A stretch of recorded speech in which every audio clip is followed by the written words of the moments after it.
Selamat jumpa dalam program renungan hari ini. Damai sejahtera buat kita sekalian.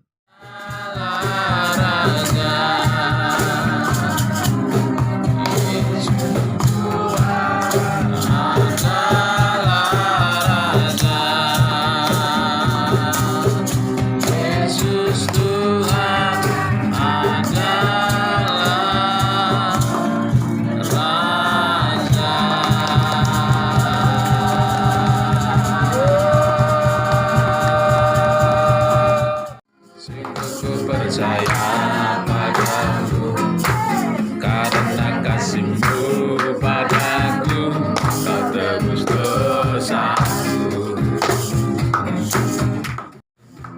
Kau alasan selama ku hidup, dan Kau alasan untuk ku hidup.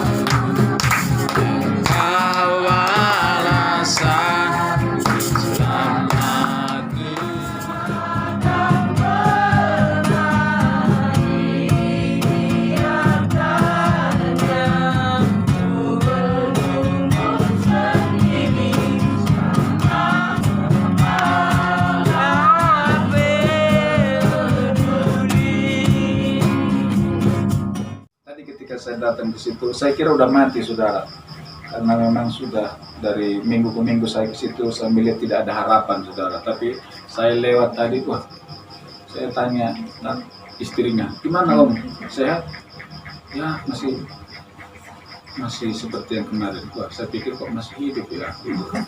Ya memang sudah, kakinya udah bengkak, tangan udah bengkak, dia udah mangap ke atas, makan pun disuapin. Kemudian istrinya bilang, silakan masuk ke dalam dilihat. Kemudian saya masuk, kemudian saya bilang sama Om itu, Om, gimana, masih dengar saya? Iya. Siapa ya yang biasa datang mendoakan Om? Oh iya. Kemudian matanya udah nggak bisa lihat, cuma telinganya yang bisa dengar. Saya bilang, Om, boleh saya nyanyi satu lagu buat Tuhan? Iya, silakan. Kemudian saya nyanyi, Oh Yerusalem, kota mulia, hatiku rindu ke sana. Tak lama lagi Yesusku datanglah, bawa saya masuk sana. Ketika saya nyanyi itu, saya bilang, gimana Om rasanya ketika dengar? Wah, senang saya. Bisa ngomong seperti itu. Istrinya ada di situ, di sampingnya. Istrinya lihat TV. Istrinya juga nggak percaya Yesus. Tapi saya percaya Allah bertata di atas puji-pujian. Amin. Mungkin kita ngomong 100 kali pun berkali-kali, dia bisa nggak masuk di hatinya. Tapi dengan satu pujian bisa Roh Kudus dan menjamah. Amin. Amin. Amin. Apapun masalah kita, saudara, ketika kita datang menyembah Tuhan, saya percaya Tuhan bisa menolong kita. Amin. Lewat puji-pujian. Amin. Karena firman Tuhan berkata, Allah itu bertata di atas puji-pujian. Amin. Sungguh-sungguh loh. Jadi kalau nyanyi sungguh-sungguh, pasti kita, kalau kita udah merasakan hadirat Tuhan, hidup kita bebas merdeka, saudara ya. Amin. Kalau saudara nggak datang sama Tuhan, nggak menyembah Tuhan, saudara cuma pikir masalah saudara, semakin stres. Betul nggak? Tapi coba nyanyi. Menyembah Tuhan, hatinya penuh dengan sukacita. Amin. Orang datang ibadah dengan tidak datang ibadah pasti beda, saudara. Beda. Kenapa? Karena ketika datang kepada ibadah, berjumpa dengan Tuhan di dalam hadirat-Nya. Amin, saudara. Amin. Di rumah pun ketika datang kepada Tuhan, saya percaya mujizat terjadi. Paulus di dalam penjara, tangannya diikat, kakinya dirantai, saudara. Apa yang mereka lakukan? Mereka memuji Tuhan, menyembah Tuhan, dan mujizat terjadi. Amin. Ada kuasa di dalam Pujian. ketika orang Israel mengelilingi tembok Yeriko, mereka berteriak memuji-muji Tuhan, saudara, dan tembok yang begitu hebat dan raksasa roboh seketika. Ada kuasa dalam pujian. Amin. Karena Allah bertata di atas puji-pujian Amin. umatnya. Amin, saudara. Amin. Itu sebabnya malam hari ini saya percaya Tuhan akan menolong kita. Tema kita bulan ini adalah Selesai dengan diri sendiri. cuma satu orang yang ingat. Saudara. Selesai dengan diri sendiri. Katakan sama-sama 1, 2 ya. Selesai dengan diri sendiri. Bapak Ibu Saudara, sebenarnya ada banyak masalah dalam hidup kita. Bukan karena setan, tetapi karena diri kita yang tidak beres, loh, saudara. Amin. Amin. Ada banyak masalah dalam hidup kita bukan karena orang lain, saudara. Bukan karena istri, bukan karena anak, bukan karena tetangga. Tetapi karena diri kita yang tidak beres di hadapan Tuhan. Amin. Amin. Diri kita nggak beres, gimana kita membereskan orang lain, saudara? Haleluya. Amin. Saya percaya Yesus datang ke dunia ini untuk membereskan hidup kita. Amin. Amin. Kalau hidup kita beres, kita puas dan kita bersuka cita. Amin. Orang yang tidak beres hidupnya tidak pernah ada sukacita. Pasti dia mengeluh terus. Dari hari ke hari, kalau nemui orang itu selalu ngeluh terus, nggak pernah ada, nggak pernah ada sukacita. Ngeluh terus, ngeluh terus. Jangan dekat-dekat sama orang seperti itu, saudara. Nanti saudara kena virus. Virusnya apa? Virus yang membuat kita down, saudara. Coba kalau saudara ketemu dengan orang-orang yang orangnya selalu Happy. exciting, semangat gitu, selalu memperkatakan apa? Positif imannya. Itu saudara, pasti saudara pun terpengaruh, saudara. Haleluya. Amin. Saudara yang tadinya lemah ketika ketemu dengan orang itu itu jadi bangkit, saudara. Haleluya. Amin. Yesus datang ke dalam dunia untuk membereskan hidup kita, saudara. Sudahkah hidup kita beres? Minggu kemarin saya bilang, sungguh-sungguh terus ngomel terus menyalahkan doa. Sampai kapan, saudara? Amin. Amin. Nunggu kapan Yesus datang? Yesus datang pun nggak jaminan kita berubah seperti itu. Kapan kita berubah? This night. Hari ini. Amin, saudara. Seharusnya bukan hari ini. Dari kemarin seharusnya kita berubah. Haleluya. Amin. Memang berubah itu tidak dalam sekejap. Kemarin udah berubah belum? Mungkin sudah. Hari ini gimana? Perubahan itu kadang tidak terjadi dalam satu hari, saudara. Tetapi harus ada niat, saudara. Beda dengan tidak ada sama sekali perubahan, tidak ada sama sekali apa namanya action, saudara. Itu namanya nggak berubah gitu. Perubahan itu artinya ada niat, saudara. Haleluya. Amin. Ada niat. Selesai dengan diri sendiri. Coba katakan sama-sama, saya harus selesai dengan diriku. Saya harus selesai dengan diriku. Haleluya. Saya harus selesai dengan diriku. Amin, saudara. Amin. Oh, haleluya. Sebenarnya kalau kita sudah tiba di tahap ini, kita akan bilang saya adalah orang yang paling berbahagia di muka bumi. Paling beruntung, paling berbahagia di muka bumi ini. Amin. Amin. Seharusnya kita di dalam Yesus selalu bilang saya orang yang paling berbahagia di bumi ini. Saudara pernah bilang begitu? Atau saudara pernah merasakan begitu? Atau saudara sering bilang saya paling malang di dunia ini? Nasib ya nasib. Kalau kita orang Kristen bilang seperti itu, pasti dia tidak sedang menemukan sebenarnya ada apa di dalam Kristus. Mungkin dia Kristen, ya Kristen tidak jaminan, saudara. Haleluya. Banyak orang Kristen, saudara, terhilang. Itu namanya Kristen terhilang di dalam gereja. Haleluya. Amin. Kristen terhilang di dalam gereja. Seharusnya di dalam gereja nggak terhilang, saudara. Amin. Amin. Tetapi sebenarnya banyak orang yang terhilang dalam gereja, saudara. Tapi yang ada di sini tidak terhilang. Amin. Amin. Mari kita buka Alkitab kita, saudara. 2 Tawarik pasal 9 ayat 22. 1, 2, ya. Raja Salomo melebihi semua raja di bumi dalam hal kekayaan dan hikmat. Amin. Amin. Amin. Malam ini kita mau belajar dari seorang tokoh Alkitab yang bernama Salomo, saudara. Raja Salomo melebihi semua raja di bumi dalam hal kekayaan dan hikmat.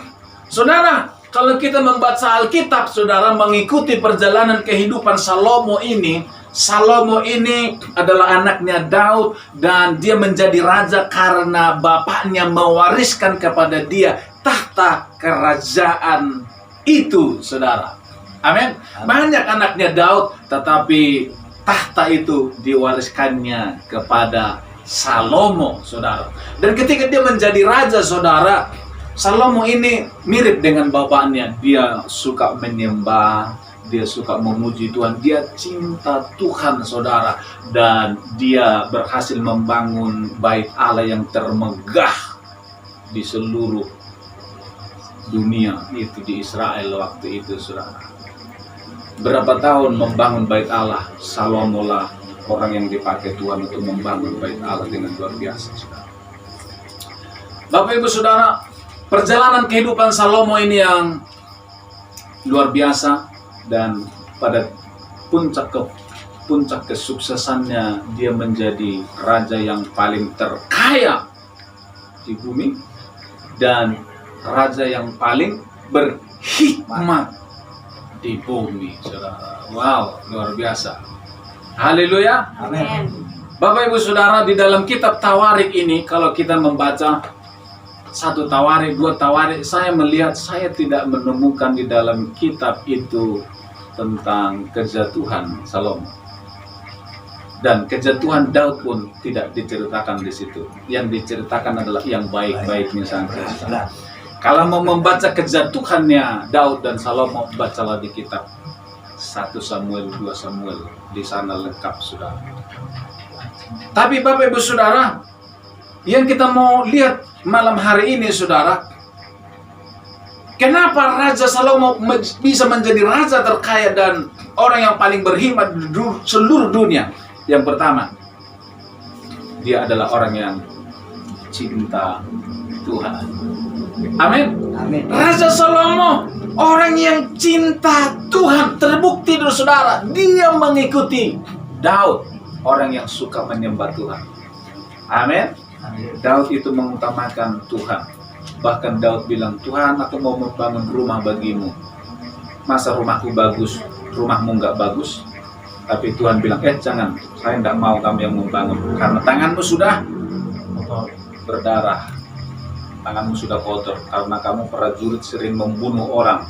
Jadi yang membangun bait Allah adalah anakmu saja, yaitu Salomo. Daud memang ingin menggebu-gebu, ingin mempersembahkan yang terbaik buat Tuhan, tapi Tuhan bilang jangan, biar anakmu saja. Tapi sebelum dia mati, saudara, yang luar biasa saya lihat dari Daud ini, dia sudah menyediakan semua materialnya untuk pembangunan itu. Itu luar biasa. Sebenarnya kan dia bisa bilang, buat apa? Itu tugasnya Salomo. Saya mau mati, selesai tugasku. Enggak, tapi saya lihat Daud ini luar biasa. Sebelum dia mati, dia sediakan ini, dia sediakan ini. Setelah disediakan semuanya, dia bilang, Salomo, ini saya sudah siapkan sekian, tugasmu tinggal nambah sedikit lagi. Amin. Hebat tinggal Daud. Hebat. Saking cintanya Daud sama Tuhan. Paling tidak kalau aku mati, saya sudah andil dalam pembangunan rumah Tuhan. Amin. Daud ini luar biasa, saudara. Amin. Ketika Salomo menjadi raja, dialah yang menyelesaikannya dengan luar biasa. Salomo cinta Tuhan. Yang kedua, saudara, kenapa dia begitu luar biasa? Dia seorang pekerja keras. Salomo itu, Bapak Ibu Saudara, dia pekerja keras. Dari mana kita tahu? Kalau saudara baca dari awal sampai akhir, waduh, dia orang yang pekerja keras. Dan terbukti dari kitab Amsal. Kitab Amsal siapa yang menulis? Salomo. Dia nulis apa di dalam kitab Salomo? Amsal 6 ayat yang ke-6. Dia bilang begini, hai pemalas, pergilah kepada semut, belajar kepada semut, jangan cuma tidur kerjamu. Saya percaya Salomo ini nggak suka sama orang malas. Kalau ada orang malas dekat sama Salomo, pasti Salomo nggak suka. Beda dengan saya. Salomo itu tahu namanya time is money. waktu itu adalah uang. Bagi Salomo waktu itu mahal harganya. Dan saya percaya setiap waktu itu digunakan untuk hal-hal yang bermanfaat. Salomo tidak mau membiarkan waktu itu habis hanya dengan main game. Salomo tidak mau membiarkan waktu itu habis dengan sia-sia tanpa ada gunanya.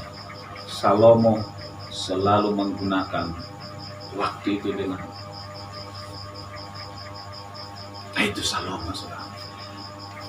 Tidak heran kalau kita lihat dia kaya. Iya, karena dia pekerja keras. Amin. Amin. Layak orang yang kerja keras, dia menghasilkan. Saudara, apakah saudara menggunakan waktu sebaik-baiknya, saudara? Saya pernah lihat dalam internet umur manusia, kira-kira dari hasil penelitian umur manusia 60-70 tahun. Kita tidur satu hari berapa jam? 8 jam rata-rata per hari. Kalau di total saudara selama umur 70 tahun saudara, satu hari tidur 8-9 jam, maka total kita tidurnya sekitar 28 tahun kalau nggak salah. Kita tidur 28 tahun. Ibrahim saja umurnya nggak nyampe 28. Berarti kita sedang menghabiskan waktu untuk tidur selama 28 tahun kira-kira seperti itu. Itu yang 8-9 jam. Kalau yang tidur 20 jam sehari, itu beda lagi gitu. Berarti lebih banyak lagi, saudara. Kalau yang di mes ABK itu lebih banyak lagi itu. Karena makan tidur, menunggu panggilan datang. Saudara, gunakanlah waktu yang ada, karena waktu itu adalah anugerah dari Tuhan. Amin. Haleluya. Amin. Saya percaya kenapa Salomo pintar, dia menggunakan waktu. Kalau sekarang ini mungkin kalau dia nganggur, dia ambil buku, dia baca buku, dia baca Alkitab. Haleluya. Kemudian Salomo juga, saya percaya dia belajar bukan dari buku, bukan dari internet saja, saudara, tapi dia juga belajar dari semua yang di sekelilingnya. Dia lihat semut, semut ini hebat. Dia lihat satu-satu, dia tulis, belajarlah kepada semut. Dia lihat ayam, ayam, dia belajar dari. Makanya Salomo bilang, hikmat ada di mana-mana. Amin. Banyak hal yang dia pelajari dari sekitarnya, saudara. Itulah hikmat bagi Salomo. Amin, saudara. Yang berikutnya, saudara. Tadi dia cinta Tuhan, kemudian dia seorang pekerja keras, dan dia seorang yang cerdas. Luar biasa. Amin. Dan yang terakhir, dia seorang yang rendah hati, ramah, penuh etika. Amin. Kenapa, saudara? Karena firman Tuhan bilang begini, ketika dia menjadi raja yang terkenal pada masa itu, semua raja-raja di bumi datang ke tempatnya Salomo berkunjung untuk melihat apa? Ingin melihat seperti apa itu Salomo. Dia terkenal dengan hikmatnya. Datanglah Ratu Sheba berkunjung ke negerinya Salomo, dan begitu Ratu Sheba datang, dia lihat cara penyambutannya Salomo, cara anak buahnya duduk, pegawai-pegawainya duduk, cara pelayannya. Ratu Sheba dia bilang, aduh, saya kagum luar biasa. Cara duduknya pegawai-pegawainya saja, Ratu Sheba dia kagum. Hebat enggak? Salomo dia tidak ngurusin hal-hal yang besar, tetapi hal-hal yang kecil juga diurus sama Salomo. Hebat enggak, saudara? Banyak orang kaya, banyak orang yang hebat, saudara, tapi dia sombong. Dia nggak tahu ngomong. Kalau ngomong itu nggak punya etika, nggak ada kesopanannya. Buat apa kekayaan? Buat apa ketenaran? kalau tidak ada itu. Tapi Salomo, saudara, dia kaya luar biasa, tapi dia juga rendah hati. Monggo Pak. Haleluya. Amin. Seperti Mbak Lia ini. Semoga. Haleluya. Amin. Amin. Dan saya percaya anak-anaknya Salomo pun diajarin dari kecil. Kamu ya, kalau ketemu orang tua harus sopan. Ngomongnya nggak boleh sembarangan. Nggak boleh sembarangan. Dan kamu juga kalau ada tamu nggak boleh kentut. Seperti oleh. Salomo dia atur semuanya. Ketika Ratu Sheba datang, dia lihat saja, dia kagum betul, memang orang ini berhikmat. Sekarang ini kan banyak orang hebat, tapi tidak ada ini, kehilangan ini semuanya. Amin. Amin. Orang Jawa itu sebenarnya lebih unggul dalam hal ini, saudara. Kenapa? Karena orang Jawa. Kalau orang Batak gimana? Gitu, saudara ya. Haleluya. Amin. Salomo, luar biasa, saudara. Kemudian, tetapi yang paling menyedihkan, saudara, bagian yang terakhir, firman Tuhan berkata, Salomo mengakhiri hidupnya dengan tragis karena dia mati di luar Tuhan.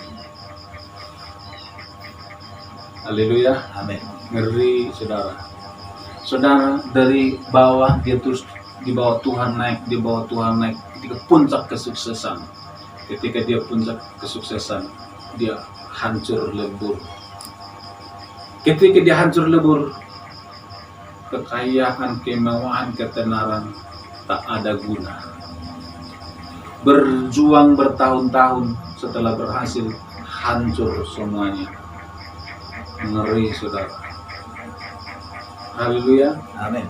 Kenapa? Karena ketika di puncak kesuksesan, biasanya iblis datang.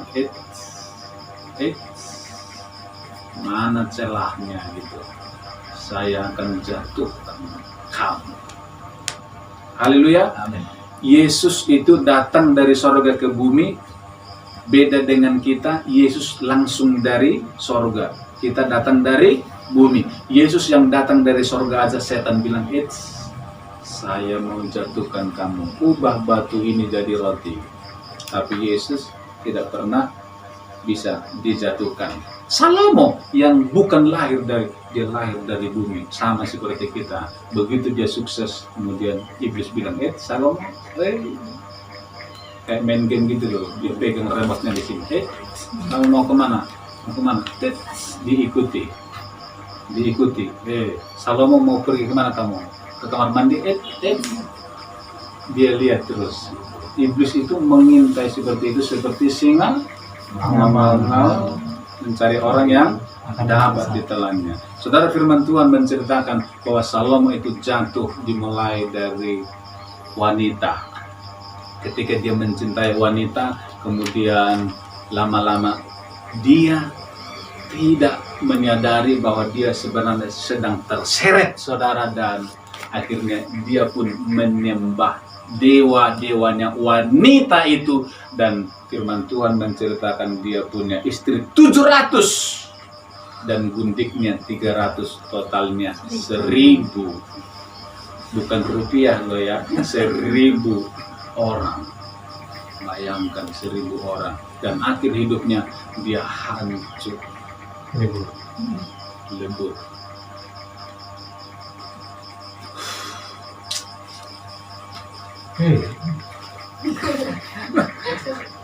Sayang ini koratif.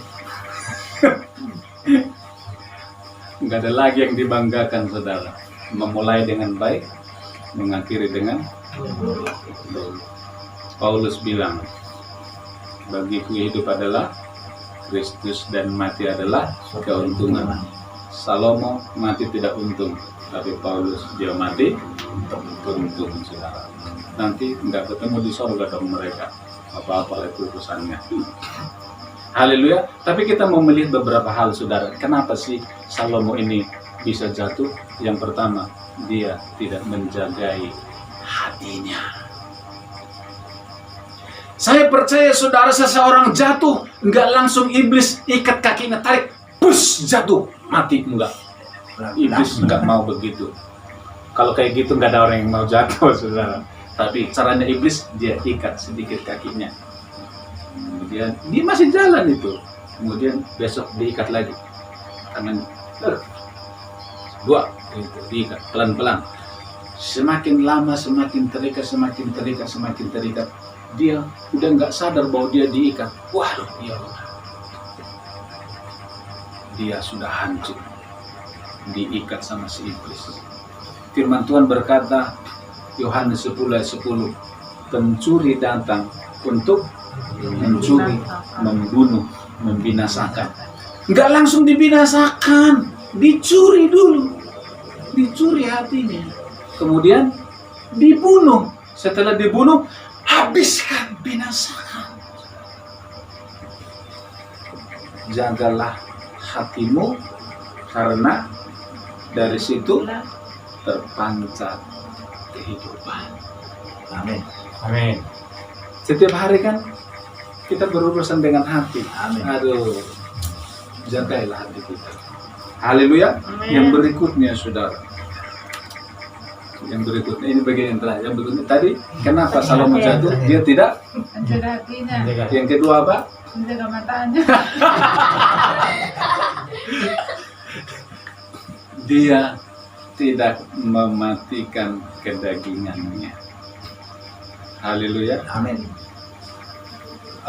Firman Tuhan berkata begini, aku hidup bukan aku lagi, tapi Kristus yang hidup di dalamku. Orang yang sudah mematikan kedagingannya, orang Kristen yang di dalam Tuhan seharusnya berkata, hidup yang kuhidupi sekarang ini bukan aku lagi, tapi Kristus yang hidup di dalamku. Amin. Bukan Salomo lagi yang hidup dalamku. Ini ada Salomo di sini ya. Beda ya dengan Salomo ini ya. Nah, Beda generasi. hidup yang kuhidupi bukan Hidupku lagi. bukan Salomo lagi, bukan Efraim lagi, tapi siapa? Yesus. Kristus yang hidup di dalamku. Amin, saudara. Amin. Salomo ini belum mati, bukan ini loh ya. Salomo ini dia belum mati, saudara. Dia masih hidup. Orang yang hidup dikasih daging mau nggak? Mau. Orang yang mati dikasih daging mau nggak? Nggak mau. Orang mati nggak butuh. Diam. Dikasih daging dia sudah. Orang yang sudah mati ditawarin apapun, Diam. nggak mau. Dia aja, saudara. Paulus bilang, aku menghidupi kematian Kristus dari hari ke hari. Ditawarin daging, diam, ya kan? Ditawarin apa lagi? Tawarin uang, diam. Ditawarin apa lagi? Dia diam aja, saudara. Itu orang yang sudah mati, saudara. Tapi yang hidup nggak usah ditawarin, dirampas. Itu orang yang hidup, saudara. Tetapi mari kita belajar mati bersama Kristus. Amin. Minggu kemarin saya bilang tidak ada kebangkitan tanpa Kematian. kematian. Nggak mungkin kita bangkit tanpa mati, saudara. Nggak mungkin saudara bisa mengalami kebangkitan di dalam Kristus, mengalami kemenangan tanpa mati, saudara. Orang kejarnya hidup luar biasa, tapi tidak mau mengejar mati. Amin. Amin. Siapa yang tidak mau hebat? Semua mau hebat. Tapi siapa yang mau mati? Nggak ada yang mau mati. Amin. Padahal kamusnya tidak mungkin bangkit tanpa kematian. Benih itu untuk tumbuh dia harus mati dulu, kata firman Tuhan. Setiap hari kita latihan mati. Aduh. Suaminya bilang, istrinya bilang, oh makasih Pak. Masih kempis-kempis. Ya. Anaknya macam-macam. Oh, haleluya. Nah, itu latihan mati. Men, nyetir di jalan tiba-tiba ada orang. Oh, mati, mati. Gitu. Haleluya. Amin. Disinggung dikit. Oh, haleluya. Mati. Amin. Amin. Itu belajar mati. Kalau nggak ada itu kapan kita mau belajar? Kalau ada itu berarti kita sedang belajar. Saya belum mati. Ku telah mati. Amin. Amin. Tinggalkan cara hidup yang Lama. Saya dengar. Yang terakhir apa? Yang terakhir. Nah, saya tahu hari ini. Yang gak terlihat. Supaya saudara percaya. Yang terakhir saudara, kejatuhan Salomo karena dia mulai menjauhkan diri dari Tuhan. Haleluya. Amin. Saya percaya awalnya ketika dia cinta Tuhan, lama-lama hatinya terpaut. Lama-lama dia berkata, nggak usah berdoa. Nggak usah pelayanan dulu. Siapa yang bisa menggantikan minggu ini? Itu. Libur dulu baca Alkitab hari ini. Libur dulu berdoa. Itu tanda-tanda. Itu awalnya saudara. Amin. Nggak mungkin saudara langsung yang besar, yang kecil dulu. Malas berdoa. Besok, kemarin saya udah nggak berdoa, hari ini nggak apa-apa lah gitu. Ya kan? Lama-lama jauh dari Tuhan. Ketika dia merasa bahwa dia tidak ada tanggung jawab buat pelayanan, nggak usah doa lah. Gitu nggak? Ketika Mbak Lia mau persiapkan pelayanan, pasti dari kemarin itu dia berdoa, Tuhan urapi saya. Tuhan tolong saya. Bahkan sampai puasa, Tuhan urapi saya. Makanya. Buka puasa Makanya ya. juga banyak. Grogi, supaya nggak grogi Tuhan, dia persiapan. Beda dengan kalau Mbak Lia nggak ada tugas. Nggak doa pun nggak apa-apa. Nggak baca firman nggak apa-apa gitu. Kenapa? Karena nggak tugas. Coba tugas, saya harus baca kita supaya nanti Tuhan tolong saya. Beda nggak? Beda. Itu salah satu sebenarnya cara untuk membentengi kita. Libatkan dirimu dalam melayani. Amin. Iya, saudara, supaya nggak pelan-pelan nanti ditarik sama iblis. Makin jauh. Amin. Amin. Mari kita datang kepada Tuhan. Yesus Tuhan ditinggikan, dimuliakan, naik ke surga, Dia berikan Roh Kudus-Nya.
Jauh dari Tuhan.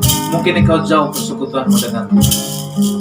Mungkin engkau selama ini sedang latihan mematikan kedagingan. Engkau terus gagal. Percayalah, Roh Kudus selalu ada bagi kita. Amin. Teruslah bangkit buat Tuhan. Jangan biarkan dirimu ditarik oleh iblis, ditarik oleh dunia ini. Karena dunia ini berusaha menjauhkan kita dari Tuhan. Salomo berhasil dijatuhkan. Kita pun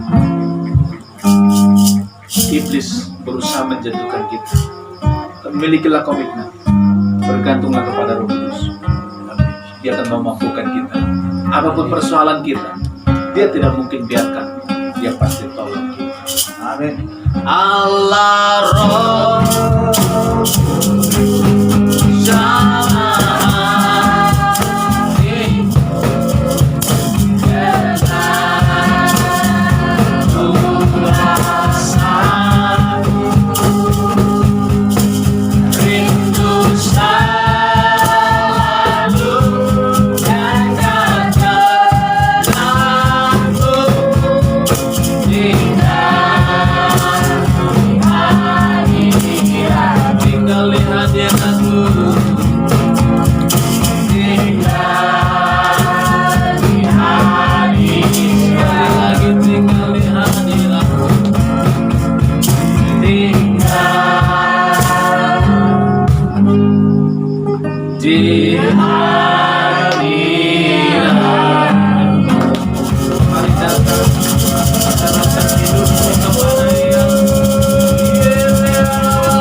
angkat tangan kita kepada Tuhan.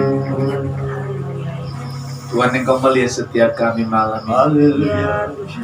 Bahwa kami Tuhan berjalan dari hari ke hari, mengalami kemenangan bersama Tuhan. Di dalam nama Yesus, ketika kami mulai belajar untuk mematikan kedagingan kami, Roh Kudus topang kami, Roh Kudus tolong kami, sampai kami menjadi pemenang. Di dalam nama Yesus, semua kedagingan, keduniawian, semua dosa, biar semuanya mati. Tidak boleh mengikat kami, tidak boleh mempengaruhi kehidupan kami, supaya kami hidup di zona yang berbeda dengan manusia pada umumnya. Karena kami lahir dari sorga dan kami hidup pun hanya dari sorga. Di dalam nama Yesus kami berdoa. Dan kita yang percaya berkata, Amin. Tuhan memberkati.